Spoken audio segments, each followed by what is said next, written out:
കാര്യവട്ടം യൂണിവേഴ്സിറ്റിയിൽ നിന്ന് ഒരു ചെറുപ്പക്കാരൻ ഒരിക്കൽ എന്നെ വിളിച്ചു. ഹലോ, ഇങ്ങനെയാണ് ആദ്യത്തെ വിളി. ഞാൻ പറഞ്ഞു, ആരാ?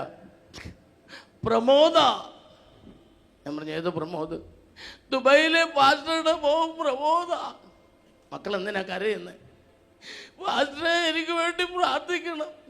ഞാൻ ചിന്ത പറ്റി മക്കളെ, പാസ്റ്റർ ഞങ്ങളുടെ സഭ വന്നിട്ടുണ്ട്, എന്നെ അറിയാം, പാസ്റ്ററിന്റെ തലയിൽ കൈവച്ച് ദൂതൊക്കെ പറഞ്ഞതാ. മക്കൾ കാര്യം എന്നാന്ന് പറ. ഞാൻ എല്ലാ വിഷയത്തിലും തോറ്റു പാസ്റ്ററെ. ഞാൻ ചോദിച്ചു, പപ്പായെ വിളിച്ച് പറഞ്ഞു? ഇല്ല, പപ്പായോട് ഞാൻ പറയത്തില്ല.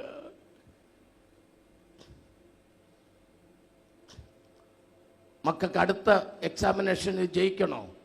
ജയിക്കണം, ജയിക്കണം, ജയിക്കണം. പാസ്റ്റർ പ്രാർത്ഥിക്കണം. മോനെ, ഞാൻ പ്രാർത്ഥിച്ചാൽ മാത്രം നീ ജയിക്കത്തില്ല, ഉറുമാല് മാറണം. ഞാൻ ചോദിച്ചു, മോന് ടച്ച് ഫോൺ ഉണ്ടോ? ഉണ്ട്. ടച്ച് ഫോൺ വന്നതിന് ശേഷം ടച്ച് കൂടിയിട്ടുണ്ട്.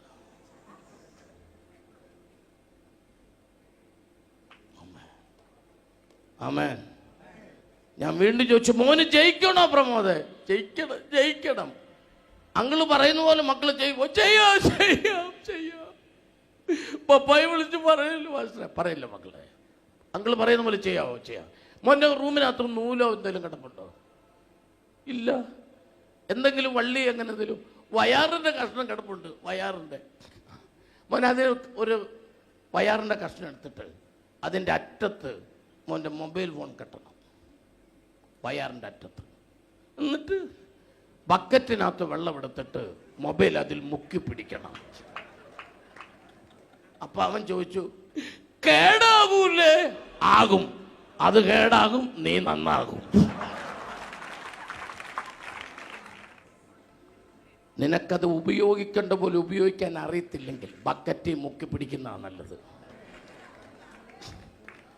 കാരണം നീ തെറ്റാ ഉപയോഗിച്ചാൽ അത് നിന്റെ ഉറുമാലായി മാറും.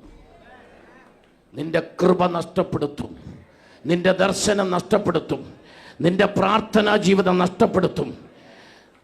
ഈ അധികാരമൊന്നും നിനക്ക് ഉപയോഗിക്കാൻ കഴിയാതെ വണ്ണം അത് നിന്നെ തകർത്തു കളയും.